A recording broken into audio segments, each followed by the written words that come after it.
Favorite matchup? All right. Is that your favorite matchup? Yeah, I love playing Berserk, and I feel like just casting it is quite nice because I know roughly what the Protoss has to do in order to win, and if he makes a mistake, I can just point it out and feel quite confident with that.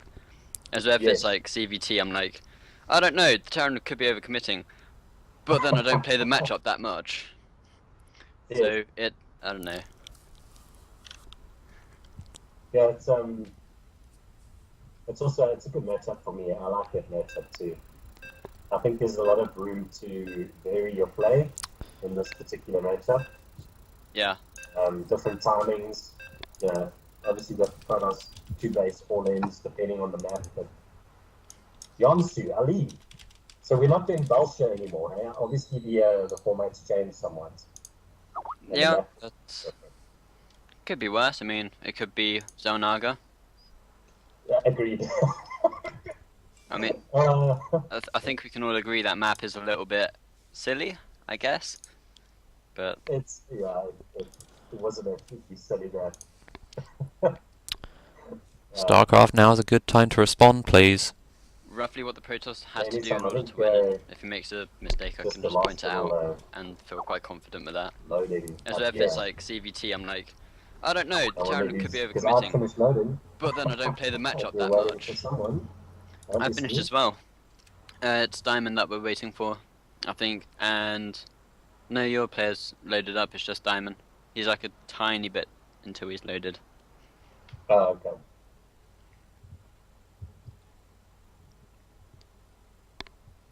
Where is Diamond based? Where is he? Oh, there you go. There you go. Right, so who's doing the introductions? Well, do you want to start? You can introduce your player, and then I'll introduce mine. Yeah, sure. So in the bottom left corner we have Blue Zerg, CEST Diamond. And in the top right-hand corner, we have from Zues5, our Protoss player, and Tiva. So tell me a little bit about your player there, Luke. Zerg, and what's he like? Is he a bit of an aggressive player or more sort of standard player? He's pretty standard. I mean, he does like to do some aggressive builds sometimes, but I feel like every Zerg should be able to do that. But he hasn't been playing too much recently, actually. He's only just come back. So I'm kind of surprised that we've sent him out first. But Oh, I see. it should be interesting. Yeah, well, I'm hoping to see some good play from both of our players. And Tiva, he's sort of mid-master, quite a good player as well. Hopefully, we'll see some mix-up of different things here. But if I remember correctly, he likes his gate explorer. We can see that he's dropped the gate already, and he does like two-base builds. And on this map, I think it's quite hard to take that third base as a Protoss player. Yeah, it definitely can be quite hard considering there's the path at the back of the third where you can just send some lings up, depending on which one you Correct. take. But either third, there are quite a few ways to engage or harass. Yeah, I think the choke points on this map as a Zerg, if you get caught out of position, can be very difficult to manage. So we should see, hopefully the positioning of the army and the map awareness from Diamond's part is good. So Yeah, hopefully. Well, I feel like actually Diamond will probably do something where he'll get up to 4 bases and feel quite safe. But I don't know, okay, he has this really odd style against Protoss that he's done against me, and it's made me rage a few times. It's actually kind of annoying, but he does it extremely well. well, we see that he's obviously getting gas, and he went for the standard 15 full opener just to get those things out, see if there was a pylon block, deny that, and going in behind it. So looks kind of standard. He's opting for that early ling speed now, and I think because it was a gate expo. Well, I'm assuming we're going to see it. I think This could be a problem. Yeah, Luke, you're timing out.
Well, this is great.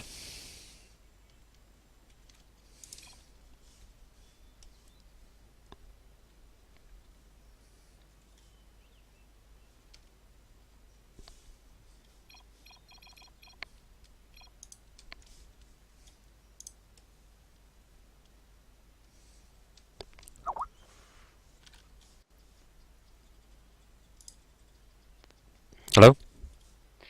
Keelan, who dropped out? Luke, we lost you for a while.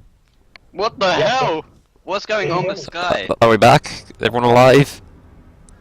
Yeah, I'm back. Did you guys hear me alright? Right, I just have one thing to say. Welcome to CYC, and this is what we do daily.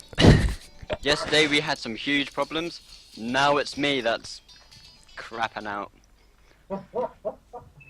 Listen, don't worry. I've had similar issues with Skype and disconnect as well. So in fact, there was one evening where almost every game. Sorry guys, just let me take this for a second. So, Did are you there? Can you hear me? I can hear you, but did he just? He just said, "Sorry, can I please take this for a second?" So I don't know if he was maybe taking a cell phone call or something, but I hope the stream can all hear us and everything's good. You know what? Who cares? We see two more gateways coming down for Antiva. So he might throw down another one, do the 4-gate pressure, but we see a Stargate behind this, so it looks quite unlikely. I think he's going to be going for Phoenixes, which is actually pretty good. We see Diamond's actually going for a lab, which is quite early. So Isn't really there. I know exactly what he's going to do. He's going to proxy his Spire. Oh really? Oh wow. This is what annoys me so much, because there's no way you can actually scout it. And then you just see like random mutants, and I'm like, great. So I don't have Phoenix and a bone. But we see Antifa is now getting out an Oracle. So that means Getting an Oracle code. if Diamond does actually go for the Spire, he'll be able to transition into Phoenix if needed. Yeah, yeah. So Well, yeah, I think in this particular matchup, you know, I've struggled with the early production. I find most of the higher level Protoss guys tend to go some sort of Stargate play as an opener, unless of course you get the Immortal All-In, which is also a fairly common build. But it's a bit of a gamble, you know. yeah, I mean, I feel like the Century Immortal All-In's not that good anymore, but I don't know. And actually, we don't see Diamond going for a Spire. We see him going for Hydralisks now. Yeah. And now he's taking his third base now, so he's going to probably try and do some aggression with the 16 Lings. Either that, or he's going to be trying to defend his third. But actually, we see Antifa just pushing the natural of Diamond right now, getting the force field on the ramp, actually cutting off the Queen. Yeah, that is a very good force field. The Oracle doing quite a bit of damage, and of course those Lings not being able to help at all. He's got another 2 force field on his sentries, so oh my. In fact, he doesn't actually force field. The sentries almost go down, but they barely live. And the female Lings are actually going to come out now. The second that force field is down, I feel like he should be able to clean all this up, but there's no Queens to take out the Mothership Core and the Oracle, so obviously they'll be able to probably take down that hatch still. So the hatch is getting quite low on the half there. Yeah, it's extremely low, but we see a few Hydras are coming out now, but they're just getting picked off though by the Zealots, so they're not really able to do too much damage to, well, any of the flying units. I mean, he's having to pull his workers now to his third, but I don't know, I feel like he's in a position where he's taking too much damage here. Yeah, I would agree with you. I think having too much damage has been dealt here. A recall, I don't know if I completely agree with the recall. I know that there's 5 Hydras out, but he had stayed a little bit longer. He could have taken up the second base. But anyway, I think enough damage dealt. Yeah, I mean, I actually agree. I think Diamond's in a really odd position. His third never actually got up. He almost lost his natural. And he even lost a lot of workers on top of that, along with units. So he needs to do some kind of all-in push, I think, to actually pull back. In fact, an Oracle coming into the main and just getting picked off. It looked like it killed maybe 3 or 4 workers, so it's definitely paying for itself. Yeah, I think so. If you take a look at the workers killed count, 17 workers killed in that engagement. So, yeah, I definitely feel like Diamond is in a commanding, and Tiva's in a commanding position right now. Yeah, definitely. I think if he wasn't going for the push that he's currently doing, then it might give Diamond some time to actually get back up. But with that proxy pylon down there, he's got the power to just be aggressive for as long as he actually wants to, and there's not too much Diamond can really do because he needs to get his economy up. But because Antifa's being aggressive, he doesn't really have that time to get workers out, so he's not going to have too much to actually deal with any kind of pressure like this. The third base is actually getting cancelled. Well, I mean, he really doesn't have enough of an army to deal with what's coming in here. I mean, there's a few more Hydras. The concave is pretty good for Diamond, but the time off is really good letting the Zealots go up really close.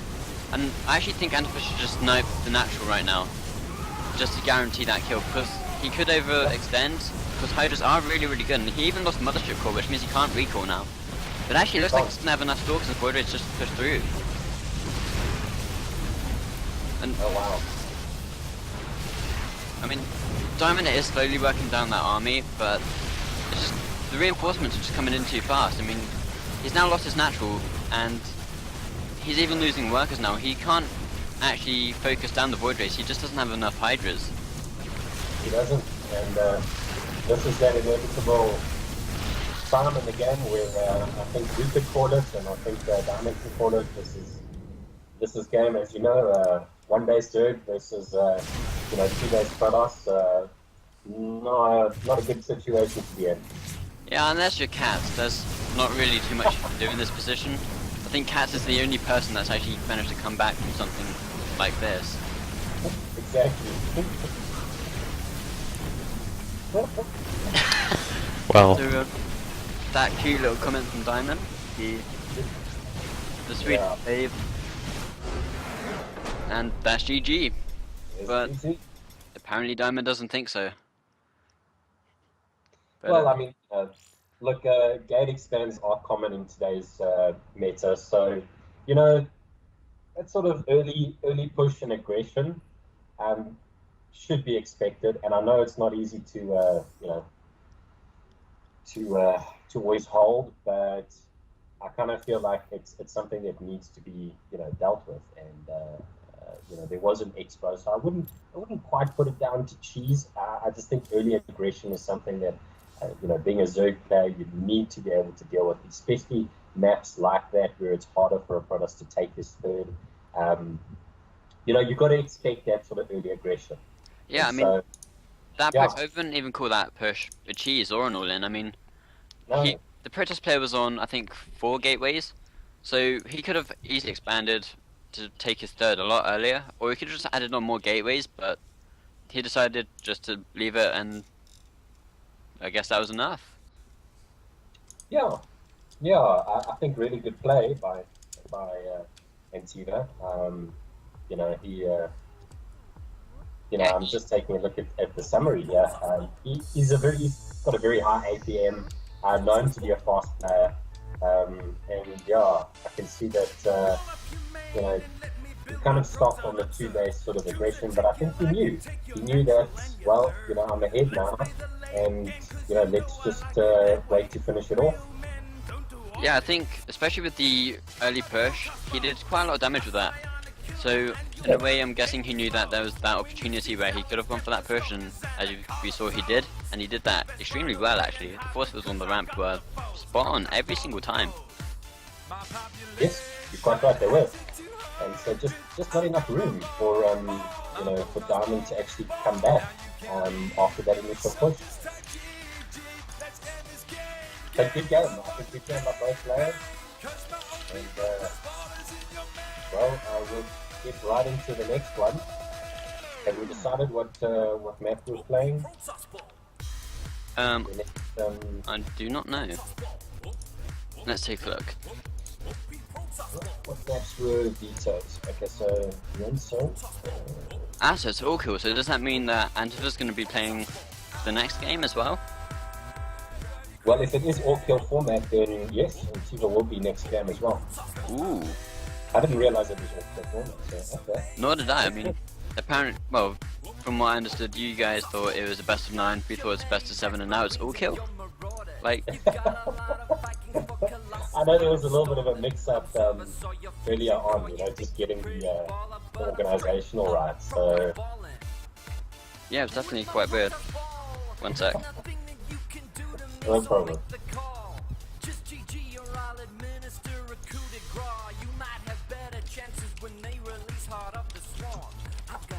Alright, so the guys are just saying that I should mic up my volume a little bit. Yeah. Okie doke. So let me just get into my mixer and...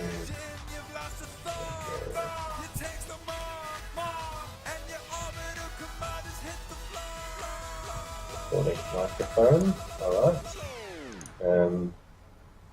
Let's see, So, I am treating myself this series to a glass of wine, and after that game, I deserve some. Well, I think I might join you in it, really. I don't know if I have any wine on you, but I might have a little bit of some vodka and cranberry juice or something. Ooh. Well, just to make the sound effect, cheers. Oh, nice! Yeah. Nice, very nice. Classy. Well, I'm just trying to actually set the my settings here, and I don't know if it's a Skype setting. Automatically adjust my settings. It is quite high. How does that sound? Is that better? If I could get some feedback from Tim in Skype. I didn't load the screen, so I'm just gonna stay here, and then I have to adjust it as well. Let me just take a look here. Configure. Alright, so guys, if you could just let me know how my mic's doing now. Is it a little bit better? I did adjust it, I don't want to go too high. It's okay, as long as you don't sound like Justin Bieber, I think everyone should be quite happy. I'm so glad I don't sound like Justin Bieber, man. Let me tell you, I'm so glad. There must be one guy out there that actually does, and he must get all the girls just because he's a hamster. Yeah, I think so. I think it might be. Even if it's a little bit of a lookalike, yeah. Oh, imagine if there's like some German guy. He's like, loves metal, but he looks just like Justin Bieber and sounds like Justin Bieber. Man, I tell you, I would shave all my hair, I would do something.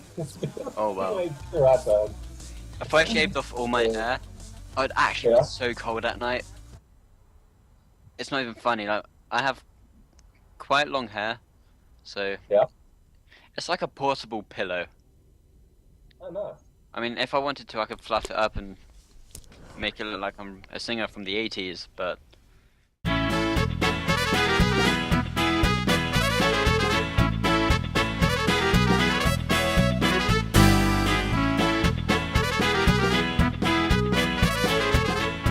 So I'm now restarting it so the 1 minute delay can kick in. Oh, great stuff. Yeah, 1 minute's enough, I think. Yeah, I mean, most teams can't really do anything when they're a minute behind, or at least from experience. So yeah, and I mean, there's nobody that that I play with, at least on Zues5, that I know will do anything like that anyway. They want to have decent games and play legit. So, and I'm sure from your side too. Fuck, you just got like super loud. Did I really? Yeah, like, I don't know, it just sounded like a massive explosion, and then out came your voice, and I was like, wow, where did this come from? Oh, is it all sorted now? Is it fine? Yeah, it's all good now. It's just like a 1 second thing. It's really weird. Oh my, okay. Okay. So, you know what happens sometimes? Let's introduce the players first. Okay, so in the top left corner, we have the green Protoss from CYC, Cyclic.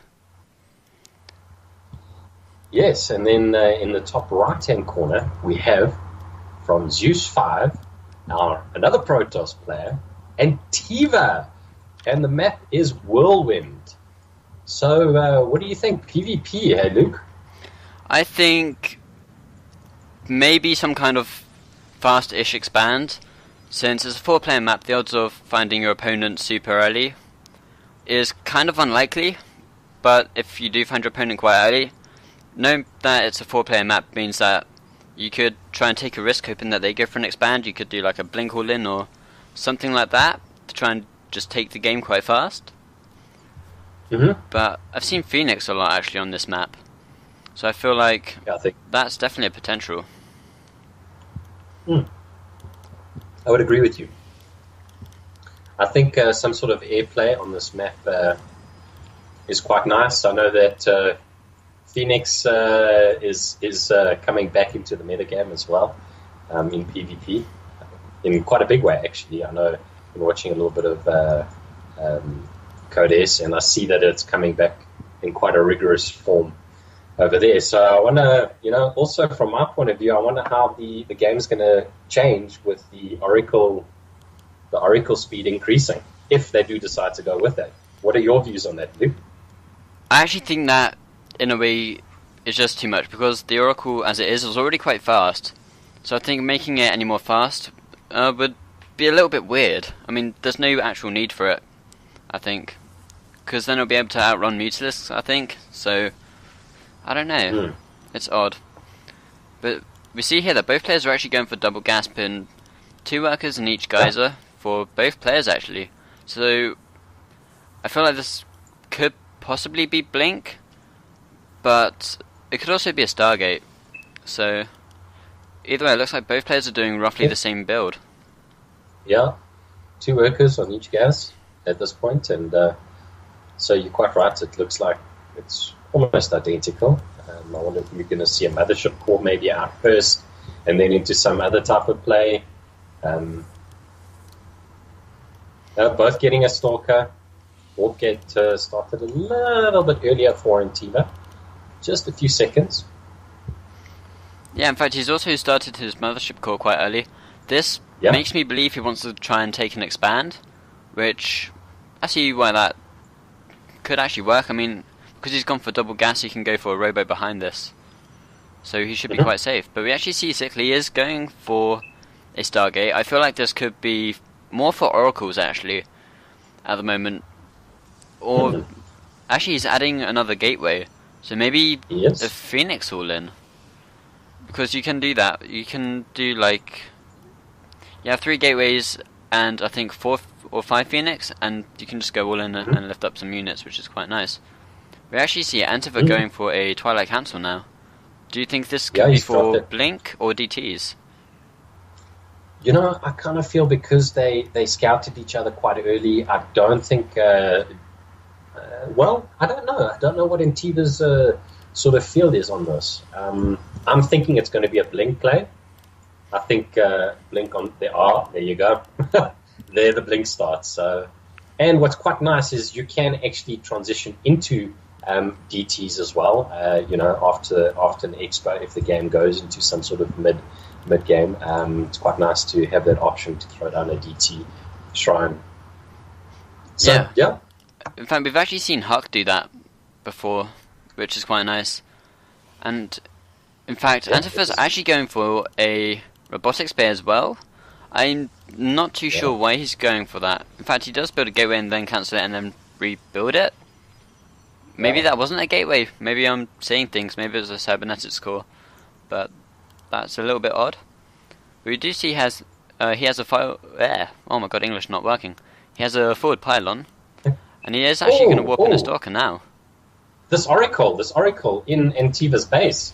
Yeah, in fact, I think it got 3 probes, if I'm not mistaken. Yeah. Yeah, it got 3 kills and the photon overcharge. This means when Antiva decides to go for a push, he's going to have less energy, so he might not be able to do double time warp, but he should certainly be able to do a recall. Yes. Yeah, I think the oracle play is a smart play. It forces the opponent to be more aware of what's going on in his base, and we see that he is trying to put on a little bit of aggression though. In Antiva, he's got the 3 stalkers up at the ramp, just letting him know, hey, I'm here, I'm right at your base.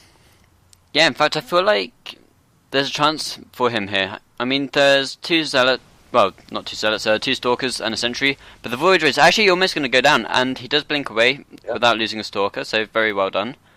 Almost getting that Void Ray, which is actually quite important, because that Void Ray is the most damage-dealing unit here. And yes, there's a lot of zealots, but with blink, he's going to be able to kite them for so long. The zealots shouldn't be able to hit any of the stalkers. In fact, during all of this, the Oracle does come back in. It's got 5 kills now, and there is a second one actually heading over now. So he's going to be constantly harassing here, making it quite hard for I really like this play, basically. I like the play. Like I said, it's forcing Antiva to be very aware of what's going on in his base, using his APM to defend his base, as well as trying to be aggressive, because the blink stalk is quite an aggressive play, generally speaking. Yeah, I actually agree. I think it is quite aggressive, but I'm not too sure. I mean, Antiva's kind of lost his window, I think, where he's been able to push. And we see Cyclic does have a bigger army, but Antiva is going for the expansion, and if he's able to get that up, he will be able to hold. And actually, the Oracle getting a few more kills, but then it does get picked off in the end, so that's one more Oracle that he's not going to have to worry about. And during all of this, all of the stalkers are actually going to be engaged, and he doesn't lose any of them. Really good control here, actually, from Antiva. Yeah, good micro. I think there is a timing here for Cyclic to hit, and it certainly, from my perspective, it looks like an all-in. He's not planning on, he's not backing up any minerals. He's going all in, continuing that void ray production at this point, and now pushing right up Antiva's front yard. So, there goes the Oracle again. He's continuing to do harassment with that Oracle. Yeah, in fact, that one's up to 5 kills now, and it's actually going to go back in again. And I wonder how many probes it's actually going to kill. Scrap that. Cyclic is actually going for the natural, so he's actually going to be able to get that down. Is the cancel going to happen? Cancel? Yep, yes, the cancel does go down. The photon overcharge on the Nexus on the main does go down as well.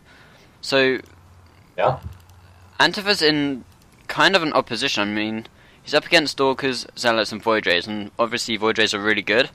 But if he micros perfectly, I don't see why he shouldn't be able to take down everything here. Yeah. I mean, obviously, Zealots do a lot of damage, but we don't see any blinks back. But the Force Fields are actually really good blocking all of the Zealots. And all of the Zealots at this point.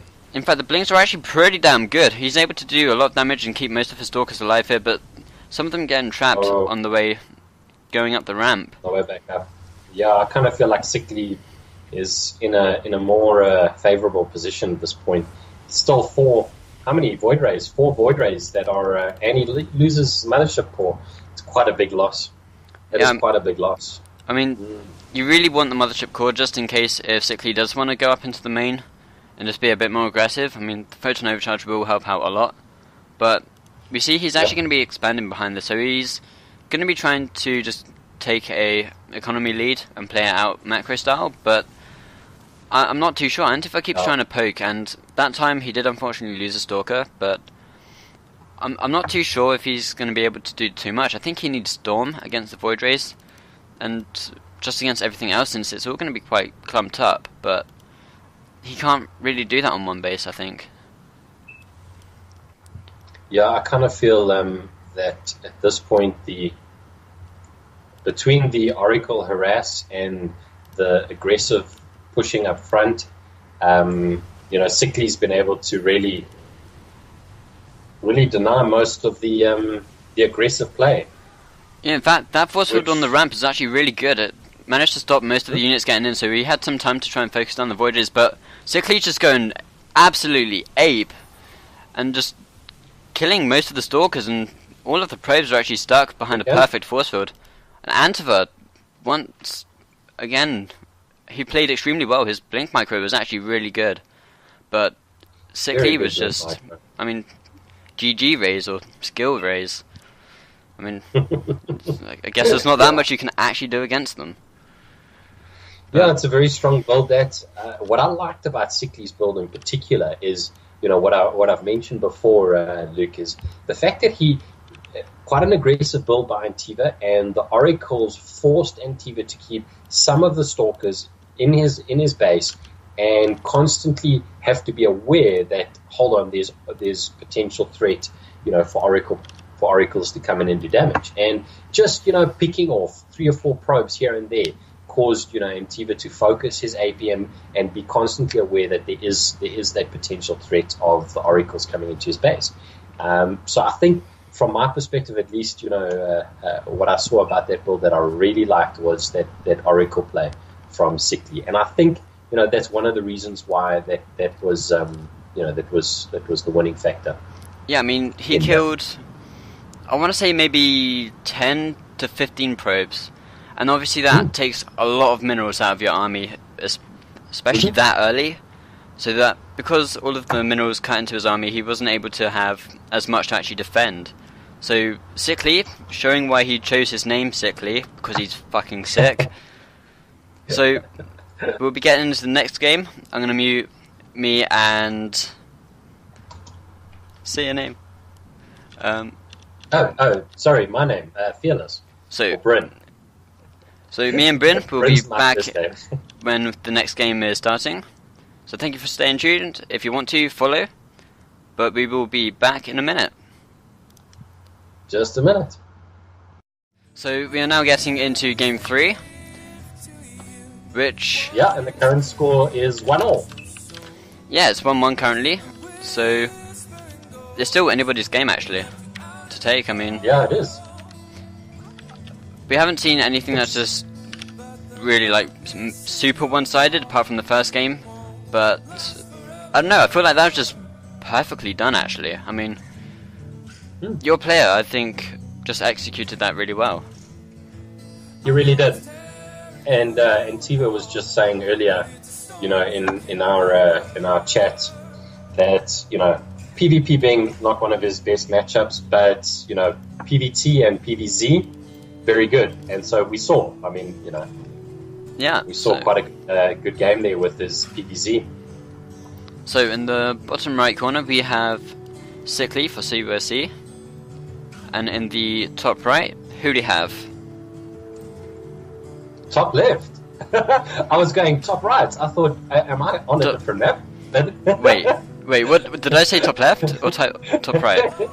I think you said top right, but in top left we have our infamous Carlos Rex as our Terran player on Belcher Vestige. I like this map. I think it's an overall well balanced map for almost all matchups. What's your view, Luke, on this map? I actually quite like this map for maybe the Terran more than the Protoss, actually, just because of how easy it is to drop the main and poke at the third. I mean, it is quite wide open when you actually get in there. So I feel like that could favour the Terran, but Protoss can also go for a Warp Prism, so he can do the same kind of thing in a way. But I don't know, I mean, yeah. I feel like it's quite a balanced map. I don't think it favours either race too much, unlike Akalon mates, which clearly favours Protoss. It really does. And We see Cyclic doing that scout there in case there was some sort of proxy play, proxy shenanigans, but Carlos Rex, not that type of a player. He likes his more sort of macro style, but you will see he's going to go for some sort of a timing push. I do think that this map is great for drop play, as you alluded to earlier. I think it's really, multiple drop attacks on different sides, coming into the natural expo there and then dropping into the main as well. Quite a large open area there to get the drops in. So, yeah, I think, I hope to see some of that drop play. Yeah, I think it'll definitely be pretty good, but with Cyclic opening with double gas, I feel like he's going to try and end the game kind of fast. I mean, you can expand so easily with one gas. So obviously with the second gas, it could be... I don't know, I always feel like Protoss should be going for a Stargate, but sometimes we see them go for a Blink All In against Terran. We see them do some weird-ass robo thing, which I don't understand, but that's quite rare. Mm-hmm. So, I'm not too sure. I mean, it could even be DTs, but... Yeah, I mean, with... Oh man, I can't pronounce his name. Carlos Rex. With Carlos Rex, he is... I mean, he's gone for a CC first into 2 racks. So obviously he's going to be kind of vulnerable for a couple of minutes. But we actually see a Stargate coming down, and it's rallied into the main, so it looks like it should be an Oracle first, unless he's going to lift up a Mule, laugh, and then go back. Which is very unlikely unless he's trolling. Yeah, and I think that's quite a standard position for some sort of proxy play. So proxy Stargate, I think a great choice from Cyclic. But we've got. I don't know if Carlos Rex is going to be ready for this. He's just doing non-stop marine production, so he should have about maybe 8 Marines out by the time the Oracle hits. So, and we see that he's got some sort of a gauge. He did scout the double gas timing, so maybe he kind of knows there's a possibility of the Oracle play. Yeah, in fact, we actually see Cyclic not going for an all-in. He's gone for an expansion, which, considering he's proxied the Stargate, I feel like that's a little bit odd. But that does mean that the Oracle will get there a bit faster, so he has a chance to do a bit more damage. So the Oracle is picking off 2, maybe... Oh, now 4. 5. It's actually killed a Marine. And it just got out, actually. I think that's worth it. I mean, considering the Oracle got out alive, that's pretty good. And now... But what I do like about Rex's play here is you see those depots there. Perfectly positioned depots. Gives him good scout and vision of what could possibly come in there. Even for, like War Prison play later on, if that's something that 60... Yeah, in fact, he actually just shut down that Oracle so hard. He did. Yeah, that... Cyclic needs to pay more attention, I guess. But we see he is going for a robo. He's throwing down 2 more gateways in his main. So I feel like, because both players are expanding, I feel like this can go quite late. I mean, the Oracle is still poking and now it dies. So some damage has been done. But... It has been done. But I think right now in terms of the income, obviously for the Terran player is quite a bit higher. That super early expo, I think, has benefited Rex. But I won't say that any player is super ahead at this point, Luke. Huh? Yeah, I think it's still really even. I'm kind of surprised that there's no Mothership Core actually out for Cyclic. Oh wait, no, there is. Okay, so he does have that out, so that is good. I was going to say, if he didn't have that, that'd be a bit too risky. Yeah, that'd actually be really, really risky. I'm quite happy he does have that. And, I mean, the Stargate's not being used anymore. We see he's going for Colossus right now. Do you think that Rex is going to be able to see this early enough to get Vikings and maybe try for some kind of timing? Or do you think he's just going to sort of attack, see them, and be like, need to kill these? Yeah, from what I know about Rex's play, he's going to go... I'll stand I'll stand to correction on this, but he's going to go for a 1-1 timing. He's only got one engineering bay, but he's probably going to go for a 1-1 timing with Medivacs and try and end the game. He might even do an SCV pull as well, but we'll see. We'll see. At this point,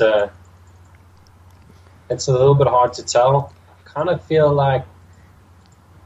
I actually agree with you. I mean, it's definitely possible that's going to happen. We don't see a third CC being built, or even built at all, and 1-1 is getting close to being done, and Stim's done almost combat shields as well.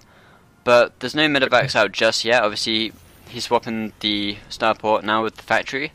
So, I feel like the second that 1-1, well, not even 1-1, just the one attack is done, he might just try and do some kind of aggression, which I think could be quite good since we don't see too much here for Cyclic. I mean, one Colossus is almost done, but if he doesn't micro that Colossus and it gets targeted down, that Colossus will die extremely fast. Yeah.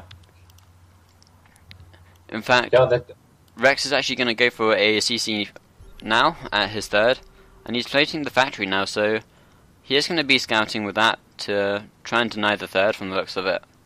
Because he has he's doing his drop play. That's what he's doing. He's going to do double drops now and force the Protoss to stay in base and be aware that there's double drops happening. So he's probably going to do the pressure at the front and then do a double drop into the Protoss main. Rex does like his drops. He's pretty good at multitasking as well. So, and there you go, the other armor upgrade on its way. So, yeah, in fact, the two dropships were going to the main, but they, for some reason, decided to turn around and not really do much. You see the Zealots are delaying the third base, though, from Rex, which is quite good. But that factory there, it's completely blocking Cyclic's third, so I feel like he's going to be going for some kind of all-in. I mean, we haven't seen any kind of expansion come down yet from him, so it doesn't look like he's going to be trying to make this a long game. And in fact... What is interesting, though, is +1 is finished for our Terran. +1 armor is going to be done as well. And only +1 armor is being researched for Cyclic at this point. So, and he's going to be caught out of position. Yeah, in fact, the Medivacs actually did go over an overseer, not overseer, observer. So I'm kind of confused how Cyclic didn't see that. But the Nexus in the main is actually going to go down. The Time Warp isn't going to slow them from shooting, which that would be actually quite cool. And actually, Cyclic is just straight up losing. I mean, he's going for a base race. I feel like that's kind of the right decision. He's lost way too many workers here, and obviously it's going to come down to how much. Well, if Rex actually wants to make his buildings fly, I think if he does that, then there's no way that Cyclic can actually win this unless he makes a Phoenix. So you see, Rex is currently just killing all of the buildings in the main and at the natural, but there's quite a few of them there, so it will take some time. But Cyclic's just going straight up into the main, and we see quite a few units are actually there, along with the SUVs. So he is going to be able to take a huge chunk of Cyclic's army out, I think. Maybe a Colossus and a handful of Stalkers, which I feel like that's quite good. Just going to fly away now. And actually, the Force Fields aren't doing too bad. I mean, one Colossus I think did go down, and one of them's kind of damaged, but that army does get cleaned up. But then so are all of his buildings. I mean, he's on a timer. I don't think he's going to be able to actually win this game, since Stim Marines and Marauders are just really strong. Yeah, and not all of his production facilities are taken out, so he's even got a few more. Oh, and that Colossus goes down as well.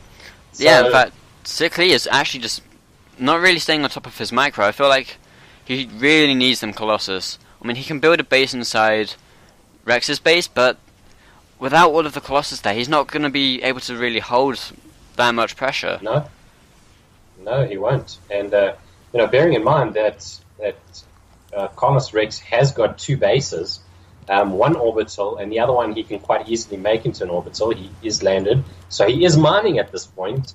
Whereas Cyclic, we see nothing in the production tab. He's not able to mine at all. he does have probes, so he can throw down a Nexus, but I mean, does he want to throw down a Nexus in a base? I mean, it's almost mined out anyway. Yeah. I feel like he definitely needs to take a base somewhere. I mean, if he's going to try and stay in this game, he really needs to take a base. He's not going to be able to pick off all of the buildings, especially considering Rex is now building a PF. He's got 2 barracks, and he actually has quite a few workers. So it may be, I don't know, 4 or 5 minutes. He's obviously going to have an army that can deal with 1 Colossus and a few Stalkers. And actually we do see Cyclic taking a base, but it's 2 base to 1 base, and Rex does have mules, and mules are extremely good, especially if you're behind in economy, because it just gives you that extra kick just to catch up. So, absolutely. What do you think Cyclic needs to do in order to try and actually come back in this? Yeah, because I feel like... I think it's so hard for him at this point, but I almost feel like with that 1 Colossus, he needs to try and find, he needs to almost try and find Colossus' army and do some sort of pressure. But it's so hard because his army is so small.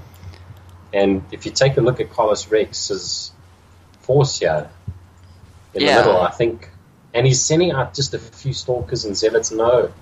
Yeah, I feel like this is definitely GG now. I mean, Cyclic is going to lose the majority of his army here, and Rex has...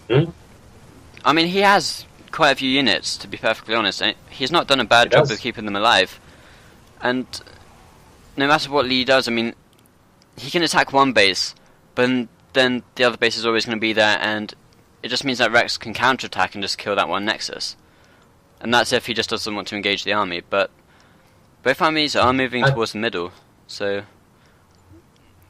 Yeah, I mean, if you just take a look at the variance in supplies, 27 to 70. I think Carlos Rex just needs to stand and fight. Yeah, and this is over at this point. Yeah, I mean, Colossus is down. Cyclic says GG, and I think after that game he is going to be sick. I mean, he tried the oracles again. He really likes oracles from the looks of it. Yeah, you can see he does, and I don't think that the oracle was necessarily a bad choice. I think where Cyclic lost the game was his decision to go and do a base trade, and he was halfway up the map when Rex dropped in Cyclic's base. He could have quite easily pulled back. I know he would have lost quite a bit of workers, but pull back, maybe try to deal with the drops, and then apply some pressure, because I felt like his army was great, but he was out of position, and then the base race after that was not the best choice. That's my personal view and opinion, at least. What do you think, Luke? Yeah, I think, well, you pretty much nailed it. I mean, I know there's not too much to say about that game, actually. I think, obviously, Rex looking extremely good. I think CYC is going to actually have to send out someone who's phenomenally good in this matchup. I mean, I don't see Rex going down easy. No, Rex is a really good player. Yeah, I mean, with the multi-pronged attack with the drop ships, it might seem easy to do, but to keep control of both and make sure nothing bad actually happens that could put you behind is actually quite hard. So the fact that he managed to do that and then just take the game from there was actually quite impressive. You're quite right, Luke. And then also his micro back at home as well. Not only did he manage to do double drops, but he also was able to continue his macro and continue his micro back at home, dealing with that army. And I think he took out a little bit too much. I mean, he took out 1 Colossus. He did damage to the second Colossus. That almost half of the Colossus health was down. So I think combination of his control with those double drops, like you said, and then of course his micro back at home too. Yeah. In fact, the scores are now 1-2 favouring Zues5. So, I'm wondering who CYC are actually going to send out to play against this Terran. Because I think Diamond, the guy who played first, I think he is pretty good against Terran, but obviously because he played first and he lost, he's not able to play again. Yes. So I'm just wondering who is actually going to play for us. Quite interested. Do you think you'll send out a Zerg player, or do you think another Protoss? I know that Rex is.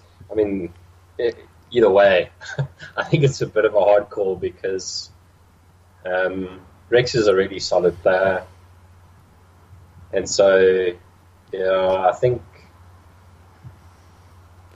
it's a hard call for you guys. I know his Terran versus Zerg is really good too. Now, so, if I was actually not casting and was in a position to say who I would think I'd play someone who can do a really, really strong all-in, just because I feel like that game, Rex wasn't too sure of what was coming his way early on. He didn't quite get the scouting information to say, is this an all-in or is this going to be a expand? So I feel like quite right. If an all-in can be done, and it doesn't get scouted again, then that could be devastating. But even then, that is quite risky. Yeah, correct. It's one of those toss-ups, but you're right. I mean, Rex didn't have all that scouting information. He was a little bit blind as to the amount of Colossi that were out, and I think it surprised him too. So, I think some sort of an all-in that's not scouted. As a Zerg player, I enjoy to do sort of almost multiple all-ins against Terran. Yeah, wait, I just like to keep almost all-inning them all the time. Which race do you play? That's just me. I play Zerg. Wait, okay, I was expecting Protoss. I was actually expecting the same race as me, because I only recently have thought, I'm done doing this all-in over and over again. I'm going to macro-verse Terrans. And I'll admit, I sort of regret it, but I also quite enjoy it.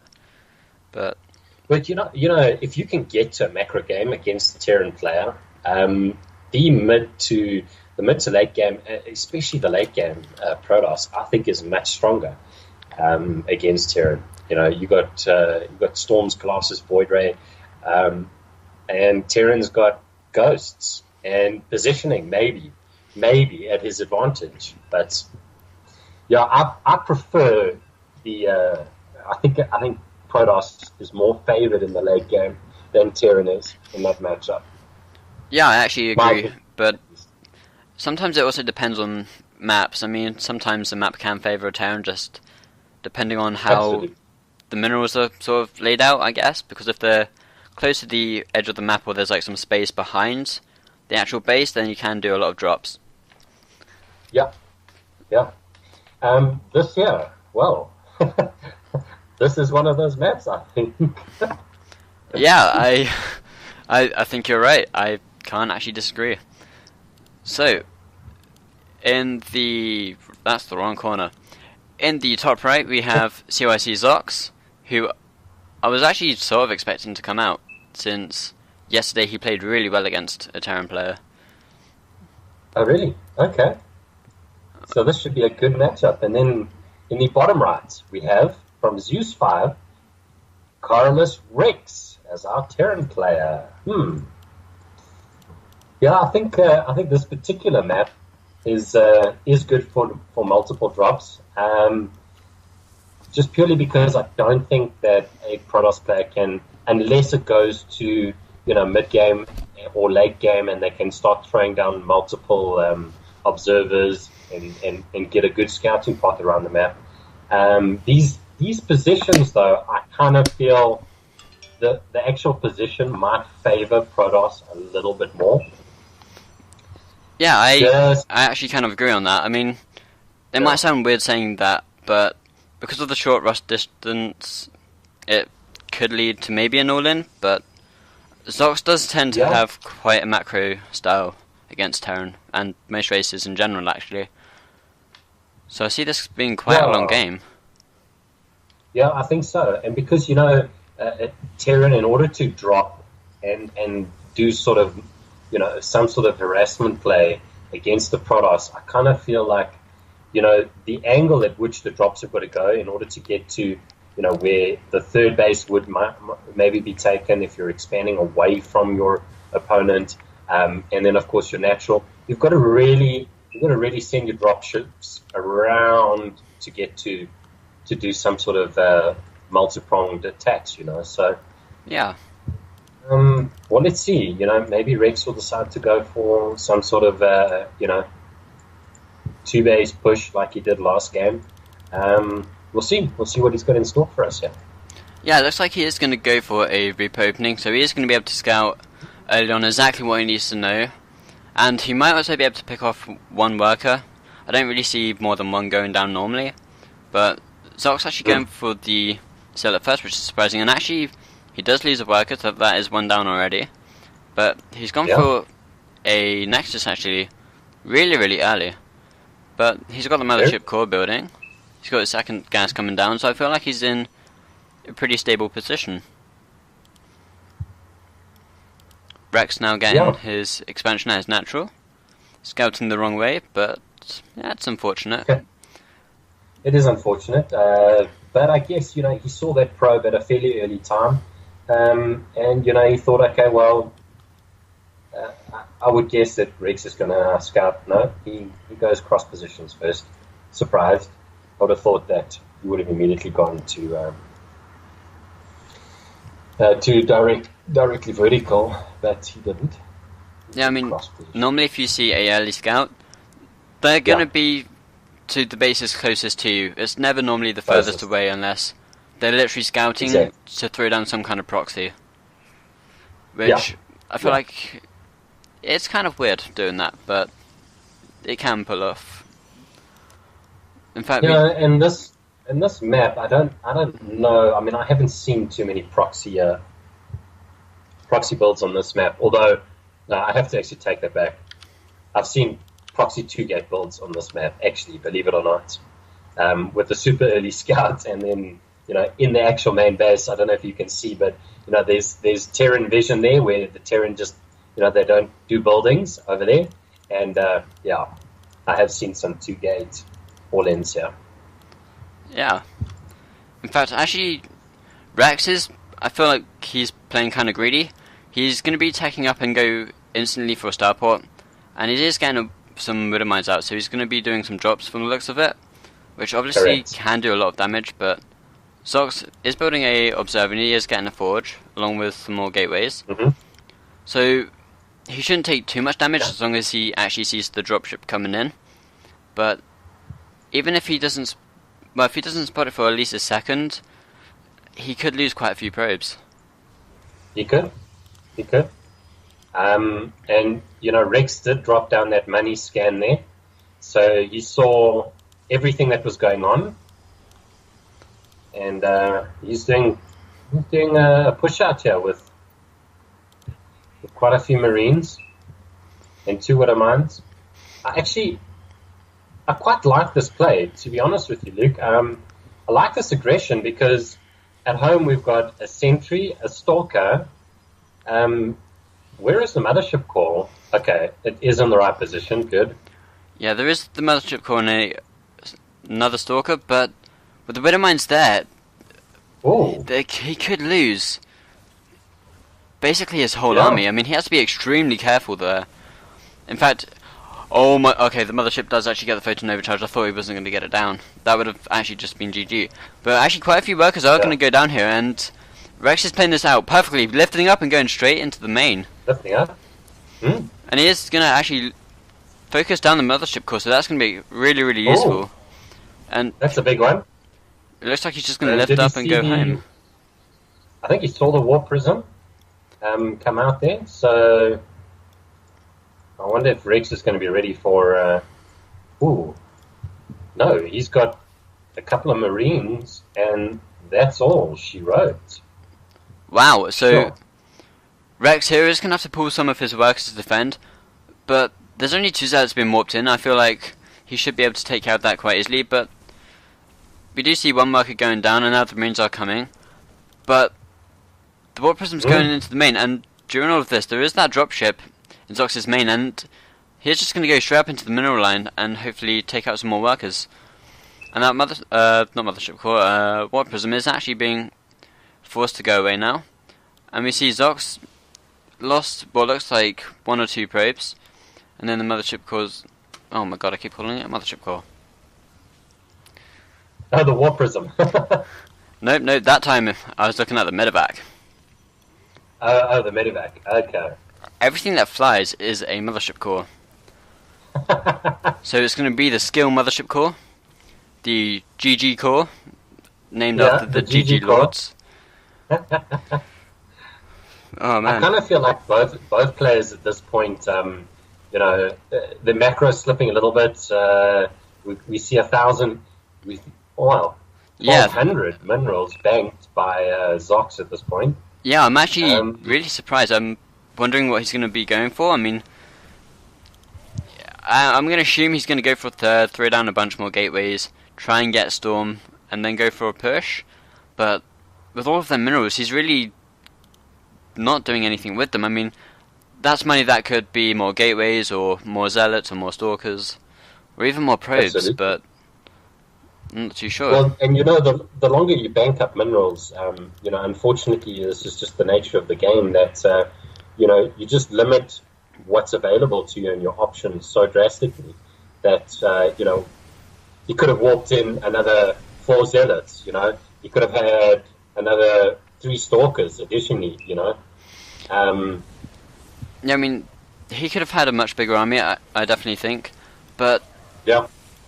Actually, good feedback's going down. Don't kill any of the medevacs, yeah. But if he focuses them down, that could be quite nice. And actually, he does. He manages to pick both of them off. But there's another drop at the natural, picking off a few workers as well. Sure.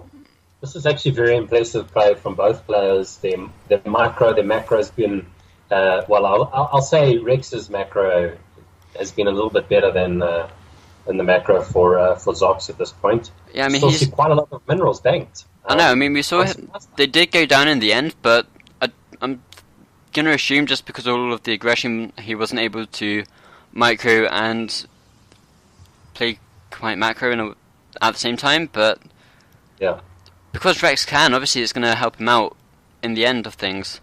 I mean, it will help him seal the game, I guess, but. Yeah. I'm not too sure. I mean, Zox needs to stay on top of stuff.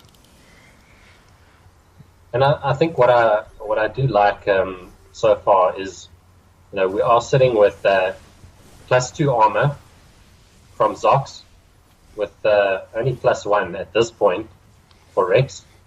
Yeah, he does have the upgrade advantage, and I guess that is something that will help him out. But he needs to have some really good engagements because he was floating all of them minerals quite early on, so it could have been better, but he's actually going to lose his +1 attack at the forge from the looks of it. And Rex is just constantly being aggressive here, non-stop action, actually doing amazing with the drops.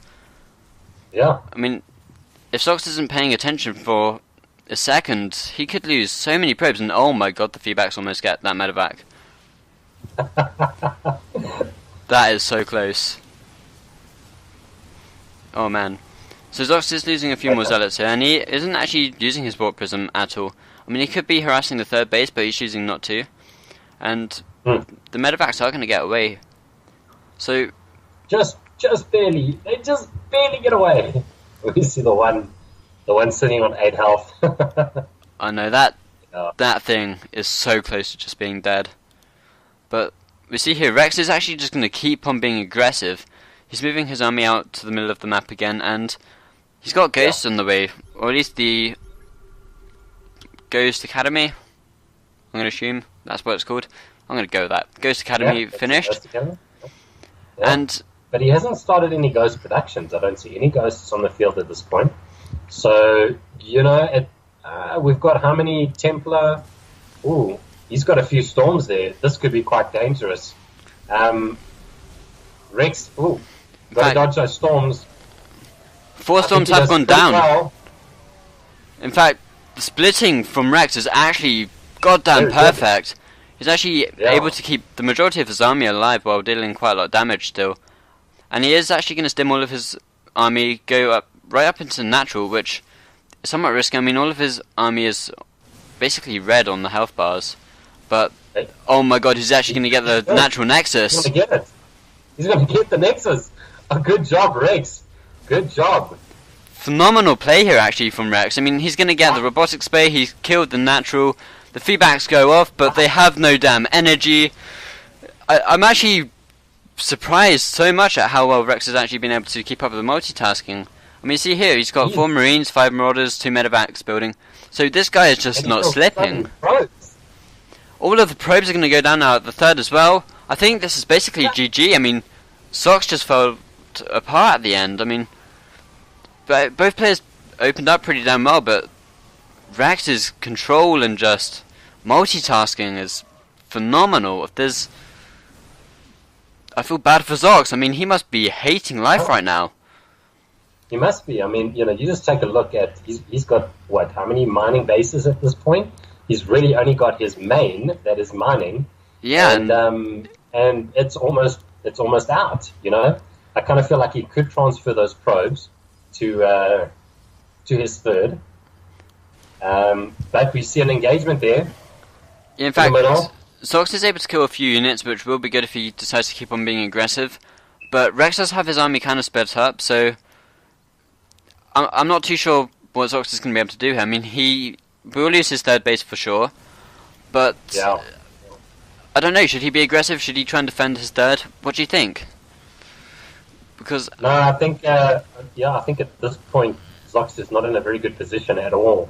Oh man, that he decides to go back, but the lift up and the dropping again.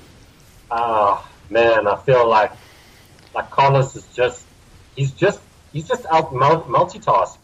Zox at this point. Oh my god, all of them High Templar.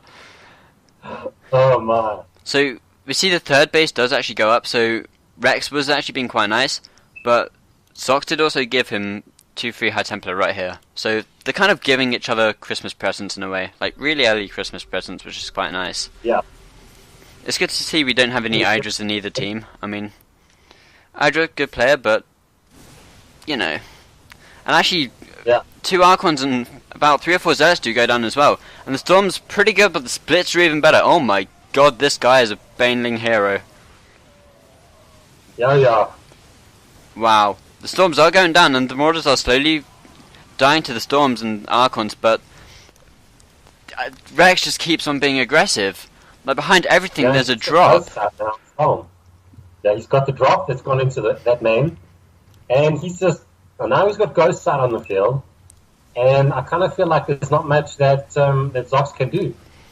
No, I actually agree. I mean, there really isn't anything he can really do. I mean, the Storms are good, yes, he does clear up that army, but what does he have behind all of this? He can do some damage to the third, but he just has no economy. I mean, Rex has just been ruthless with this. Oh yeah. And the feedback going down on the medevac again, but the cannons are the ones that actually pick off the medevacs. So Zox is going to be able to catch his breath here for a minute or two, but he's so far behind just by looking at the supplies. He's so far behind. We're sitting at a Terran with 100 and almost 115 supply.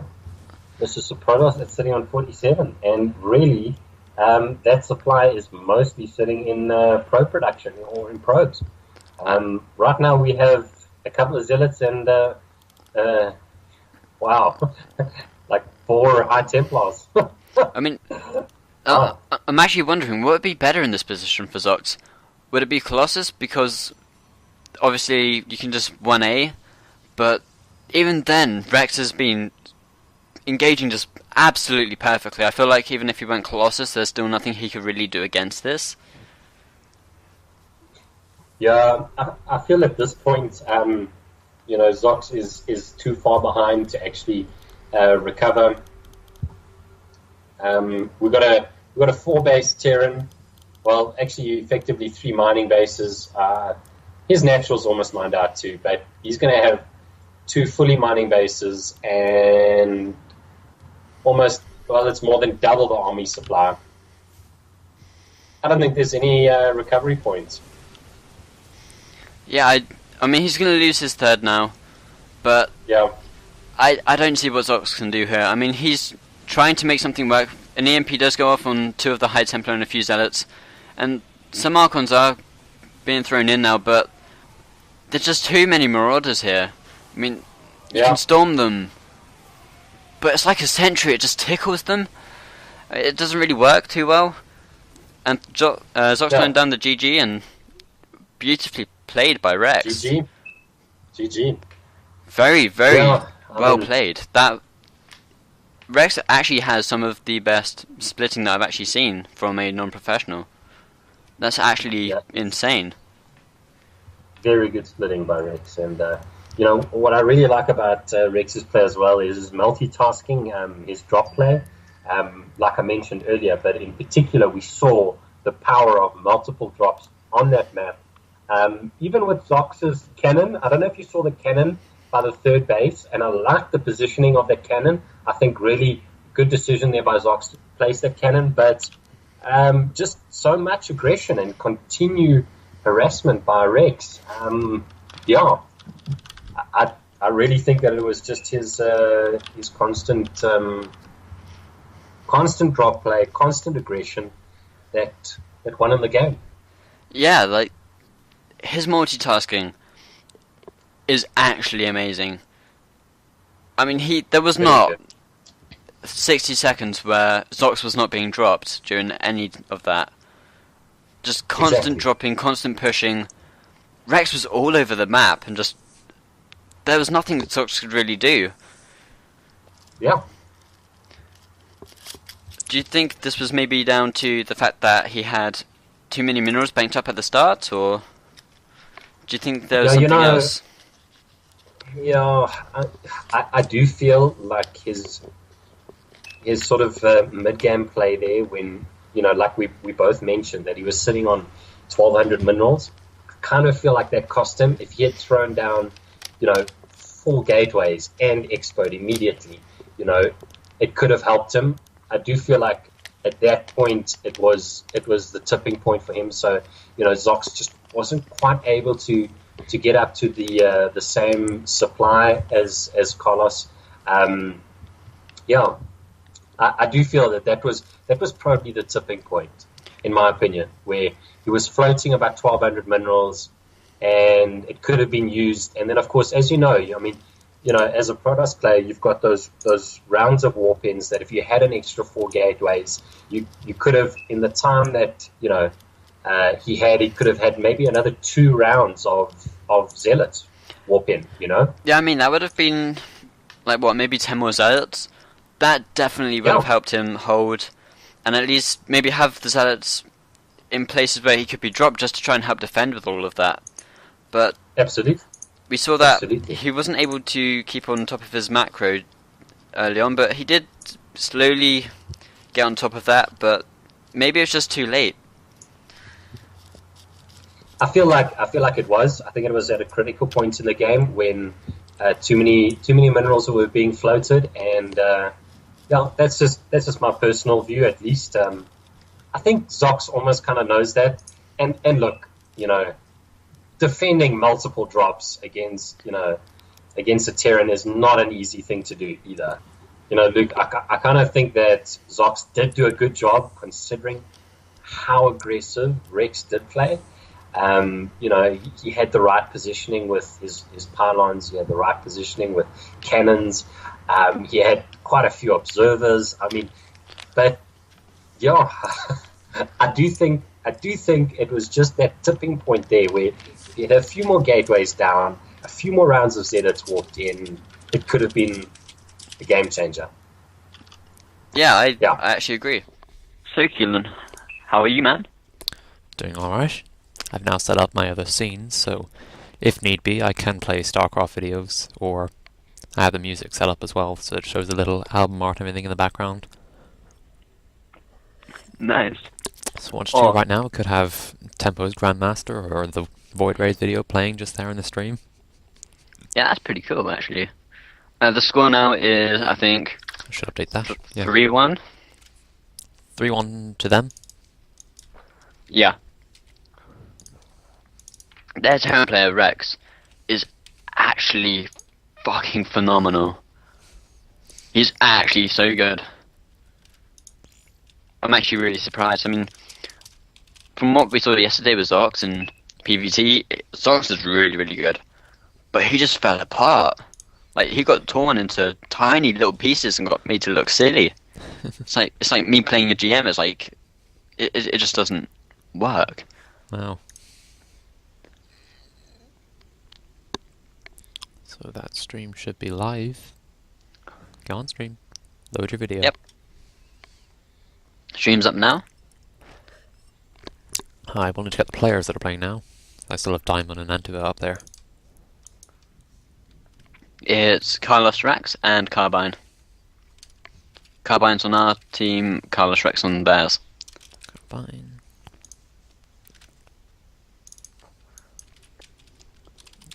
Carlos. Rex. Saved. Alright, Alright, I'm gonna there go we to the toilet quickly. I will be back in a second. Okay. See you then. In the meantime, stream here can enjoy some 2 racks pressure.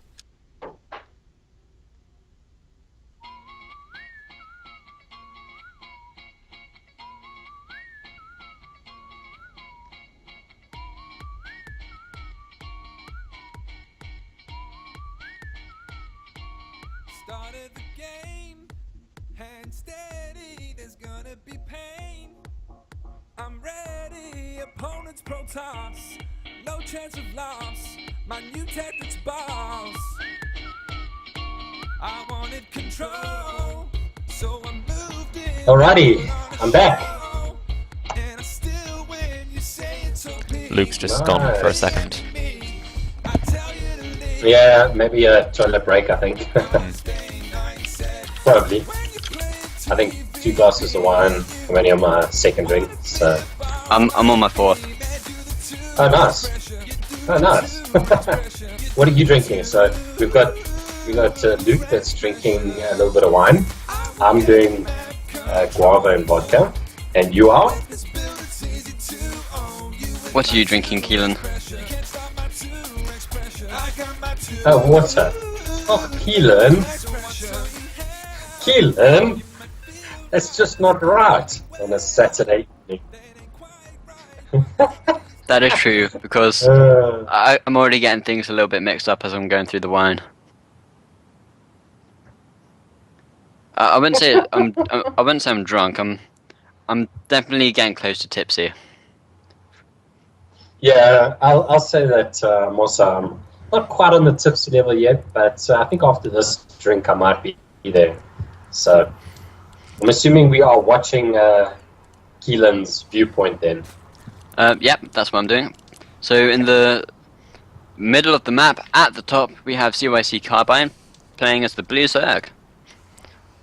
Yes, and then at the bottom, we'll call it the bottom middle of this map, we have our Terran player from Zues5, Carlos Rex. And currently he has taken the last 2 games. But we did have 2 TVPs, so this should be a little bit more interesting, I think. TVZ play. Yeah, I'm actually wondering if he's going to go for the same amount of drops as he did against Zox. And I feel like if he does, Yeah. Carbine's definitely going to need to have quite a few lings out, and he's going to actually have to know in advance that the drops are coming. Otherwise, he could possibly lose a queen. He could easily lose a few workers. And if you lose that queen, that does delay your injects. You start building a bank, and it does actually put you behind eventually. And actually, we see a gas first for him. So Wow. maybe some fast beatlings, maybe a baneling all-in, or some really fast roaches. Yeah, I'm interested at that particular gas timing. Sure. I'm just trying to think. It's not the shibby 3-roach rush build because you get the gas later. It could just be a super early baning nest, which does work against Terrans that go for CC first. And I think the most important thing to know is that he has actually done that on the low ground. So that command center is extremely defenseless in a way because the backs is now just being thrown down. So when Carbine pushes, well, at least when I think he will, there will maybe be a bunker and I want to say 2 Marines. I don't think there'll be many out at all. No. So if Carbine can get surrounded that bunker, the bunker and the Marines, they will definitely go down. But I feel like he should be able to hold at his ramp if he walls that off completely with the last supply depot. Yeah. But we see that, in fact, he pulls the drones off gas, and he hasn't started any Zergling production, so he's gone for an expo. I don't know, Luke, I don't think I agree with this build. Yeah, I think it's a little bit weird. Yeah, I don't agree with it. As a Zerg player, I really don't agree with it. I mean, he's got 1 worker in gas, he's got speed coming, and he's gone for an expansion, but if he's going to be trying to play macro, he would have gone for the expansion before the gas. So maybe he's going to try poking with some lings, but then macroing behind that, and as we see he is building a few lings now, but it's not going to be enough to take out a bunker, especially considering there's already 2 workers at the natural for Rex, so we can repair that if needed. And the supply depot there is going to at least prevent the surround for at least a few more seconds, and it will stop some of the lings from attacking it. And yeah, I really don't agree with this build. He's going to have Hellions out in a minute, and there's not much that the Zerg player is going to be able to do. I think the hatchery, he doesn't have enough lings. Yeah, I mean, Rex is going to be surrounding that bunker from the looks of it with supply depots, and we see Carbine was trying to get the surround, but the workers do get there immediately. So if Carbine can't do any damage, I feel like he is definitely going to be behind. I mean, he's going to try and pick off some workers, but Rex is actually doing pretty well with not losing workers here. I mean, he is losing some mining time. Well, actually, he's losing quite a lot, considering how early it is, but none of the workers are going down, so I feel like he's still going to be in quite a good position. Yeah. And all Rex needs to do is just transfer all of those workers to his main, I feel.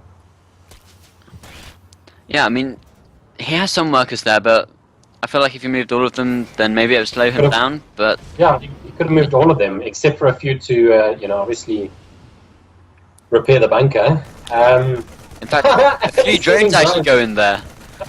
What is this? I mean, Carbine here saying WTF, I mean... What is this drone Is he going to go in for the drone harass? I mean, that'd be some next level stuff. I mean, proxy hatch, maybe get the bunker to focus on that, and then some things that he doesn't have just come out of nowhere. But definitely bad control from Carbine. He is throwing down a Bane Nest, going for a double evolution chamber. Yeah. He is behind here. And very much so.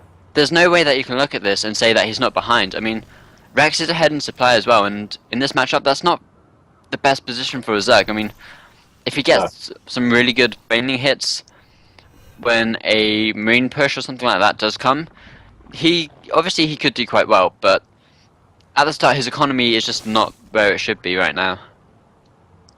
His economy is so far behind. I mean, he doesn't even have a third base yet. I mean, you kind of need that unless you're going to go for some really fast muters, but even then that's more ZVZ, not ZVT. And there's a few red mines being made now for X, so he's going to have to do some really good control here to make sure that he doesn't lose too many lings or banelings. Yeah, at this point, like, I really feel that that Combine's he's way too behind at this point. Just way too behind. I mean, we see a third CC being thrown down by the Terran player, and he's actually playing out extremely well. He knows that if he does any kind of aggression, I would say it's a bit risky, because obviously Baneling hits, if they do get some really, really good hits, then it can pull Carbine back, but if Rex just macros, there's nothing that will put him behind here. I mean, what could happen? Carbine goes for some meters, he loses maybe 5 workers, he's still ahead. I mean, there's not too much I think in the terms of He can do? aggression that Carbine can do. I feel No? like maybe if he can double expand, that'd be good. But he actually does try and surround the Hellions with Lings. He actually almost does that. He does quite a lot of damage. He kills 2 Hellions, maybe a third, and 4th one does actually go down, and possibly a 5th.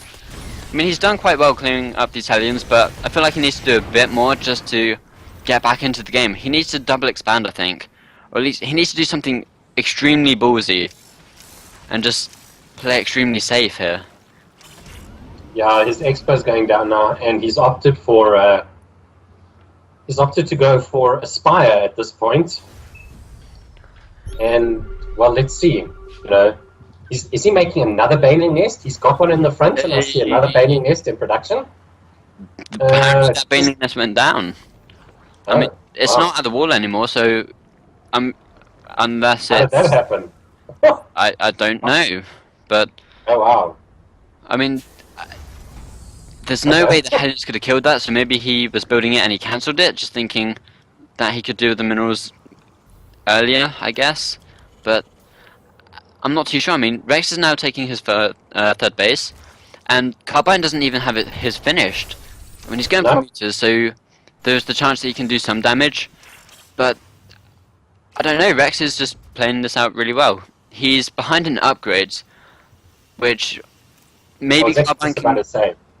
Like, Carbine might be able to capitalize on that. He's building quite a few links now. He's building some Banelings as well.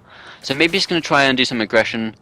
But with the Widow Mines there, he doesn't even know that there's Widow Mines. So if he doesn't notice, he could lose all of that quite easily. Well, he doesn't have Overlord speed. So while I did see he did have an Overseer, so he does have an Overseer, but he doesn't have Overlord speed. The Baneling speed not finished yet. He does have 10 mutas in production. But we do see that Carlos Rex he's got quite a few Marines out on field. Yeah, in fact, There's one. Ooh, but he doesn't have combat shield. Mistake by Rex, I feel, at this point in the game. No combat shield. He's got the ability to do 9 Marines in production at a time.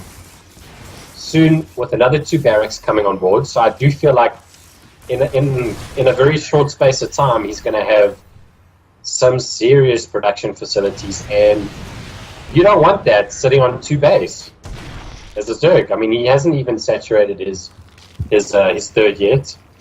I actually don't think he's in a position where he actually can at this point. I mean, Rex is going to be aggressive right now, so that's more lava that Carbine just can't use for drones, which he really needs at this point in the game. But Rex is just playing this out perfectly. He knows that Carbine's behind, and obviously being aggressive is going to be good because it forces the Zerg to not build drones, and it also keeps him with the dark in a way. And actually the Queen at the third going down, and some of the Lings are coming in, some of the Banelings as well. The splits are pretty good. The Baneling hits they're okay. They could have been a lot better, but the splitting from Rex was just too good. And the mutas do come in now. Widowmine hit was pretty good, and again the splitting from Rex is just phenomenal. So good. Splitting. So good.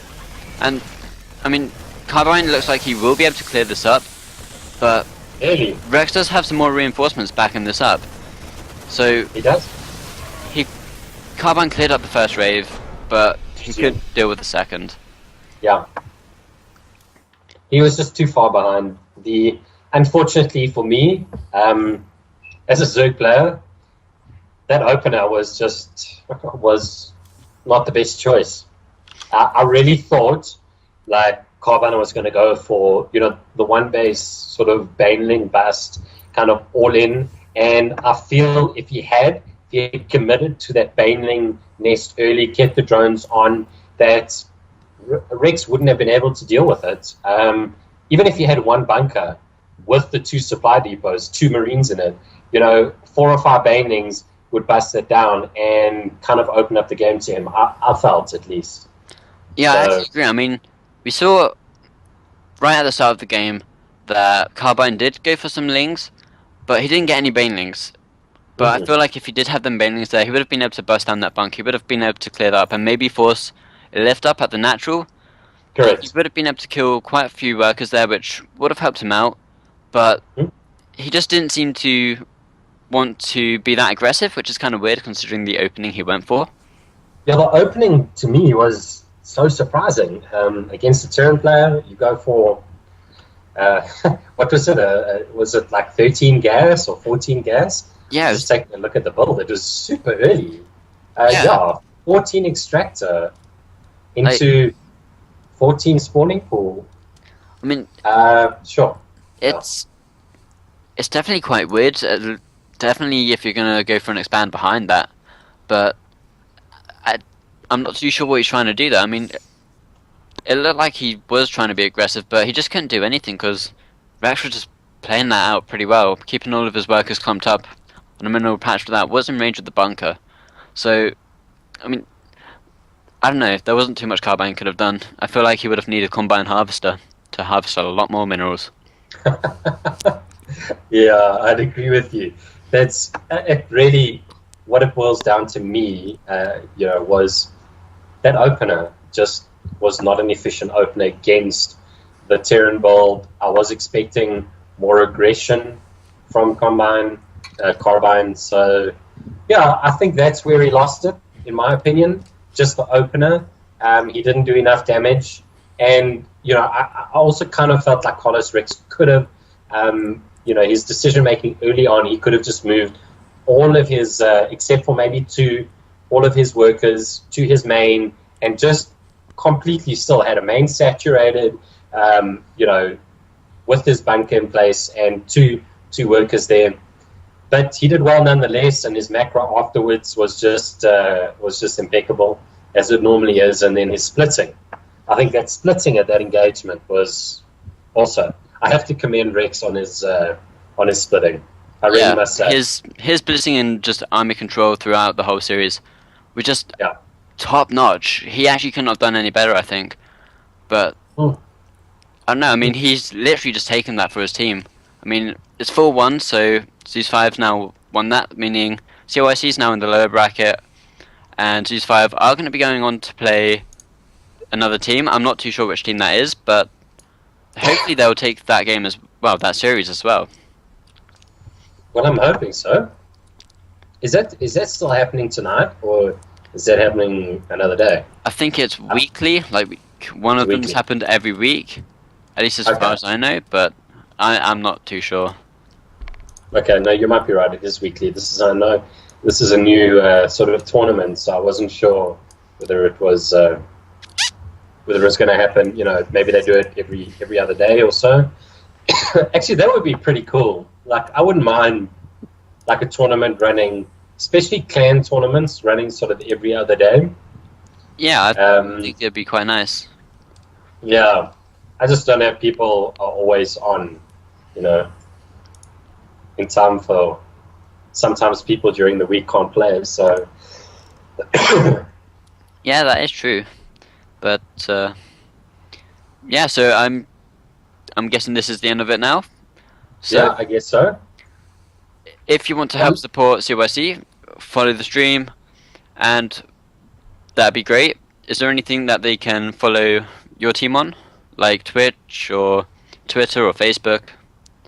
Well, I'm actually not sure of all the details, so I would be the wrong person to ask. I would actually need to ask Golden Sands or one of the other mods to say something. But I just say, support Zues5. We're not a super new clan. We've been around for a while.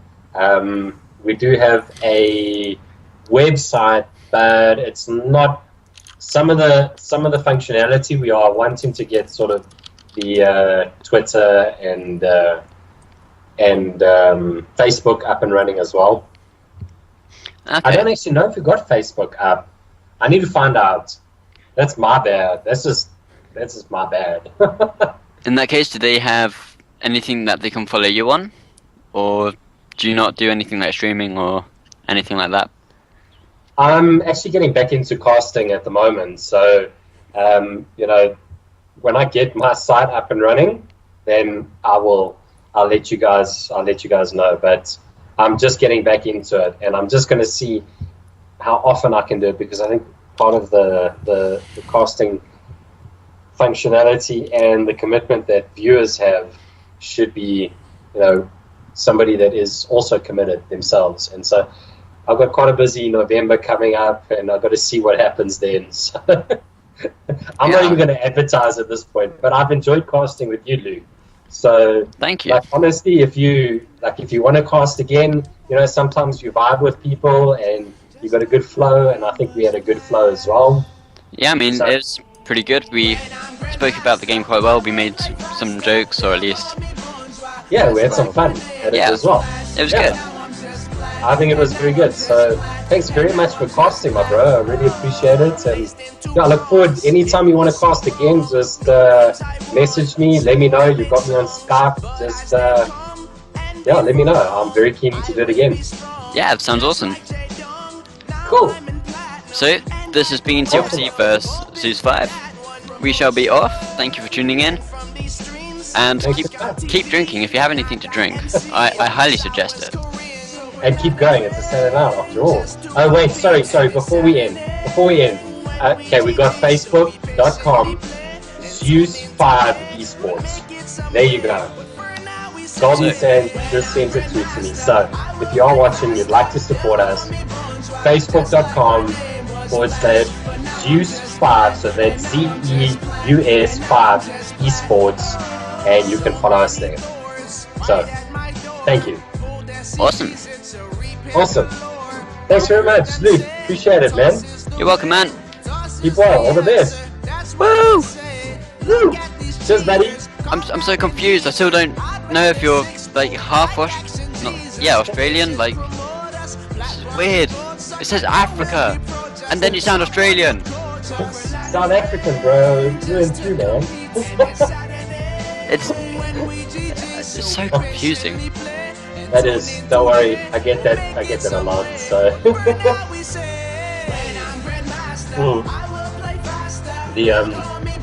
A lot of my mates, like I've got quite a few American mates, and quite a few mates from Norway, from Switzerland, from Poland, I even got some mates from Russia, and they all say, dude, you sound like an Australian, but we know you're so not an Australian, but you sound like one. And I'm like, okay, well, that's cool, guys. Nothing wrong with Australians, by the way. Yeah, I mean, they're lovely. Also, slightly crazy, but that's actually... Don't throw tantrums, just get practice. And remember, special tactics. Like I said, I've been to Australia, and so I've been to Perth, I've been to Brisbane, Cause regardless at the end of the day, we all say, when I'm Grandmaster, I will play faster. They'll call me bourgeois, just like my name was Flash. But now I'm just flat, and now I'm just plat, and now I'm just plat. Oh, when I'm Grandmaster, and I play faster, and I defeat you, don't you go getting all mad, or blame it on lag. Just wave your flag, just wave your flag, GG. When I'm Grandmaster, and I defeat you, don't you go getting all mad, don't you go getting all mad, don't even blame it on lag, don't you go blame it on lag.